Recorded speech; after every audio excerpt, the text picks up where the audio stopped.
ప్రజాభ్యో యోగక్షేమ. ఈ కర్కాటక రాశి వారికి ఈ గురు గోచార ఫలితాలు ఎలా ఉండబోతుందో చూస్తున్నాం. వీళ్ళకైతే అదృష్టం పాజిటివ్గా టర్న్ అయిందని చెప్పచ్చు. జన్మంలోకి రావడం, అదేవిధంగా శని గ్రహం యొక్క వీక్షణ, గురువు యొక్క ఉచ్చ స్థానం అది కర్కాటక రాశి కాబట్టి తన స్థానంలో ఒక సంవత్సరం రోజులు అక్కడ ఉండడం వల్ల అన్నీ కూడా మంచిదవడానికి, శుభకార్యాలు జరగడానికి కానీ, ఆదాయం ఇంప్రూవ్ అవడానికి కానీ, స్థిరత్వం ఏర్పడడానికి కానీ చాలా మంచి అవకాశం అయితే ఉంది.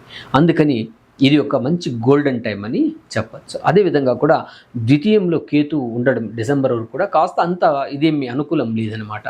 అంటే ఏదైనా ఇంత ప్రయత్నం చేసినా కూడా మధ్యలో ఆగిపోవడం, అక్కడికక్కడ నిలిచిపోవడం ఇట్లాంటివి జరుగుతుందన్నమాట. కేతు కూడా జన్మరాశిలోకి వచ్చినప్పుడు కేతువుల యొక్క సంయోగం వచ్చినప్పుడు మంచి ఆధ్యాత్మికమైన నాలెడ్జ్, తర్వాత వచ్చేసి కొంచెం విశేషంగా కనబడడానికి ప్రయత్నం చేస్తారు. ఆధ్యాత్మిక కార్యక్రమాల్లో ఎక్కువగా పాల్గొనడానికి మీరు ప్రయత్నం చేస్తారు. అదేవిధంగా మీకు ఒక రికగ్నైజేషన్, ఏదైనా మీకు మీ టెంపుల్స్ దాంతో ఉంటే కూడా మీరు ఉంటారు మెంబర్షిప్స్, దాంతో ఒక మంచి పదవి రావడం, అదేవిధంగా పోగొట్టుకున్న బంగారం రావడానికి కూడా చాలా మంచి అవకాశం ఈ కర్కాటక రాశి వారికి ఈ పరాభవన అవసరం బ్రహ్మాండంగా ఉంది.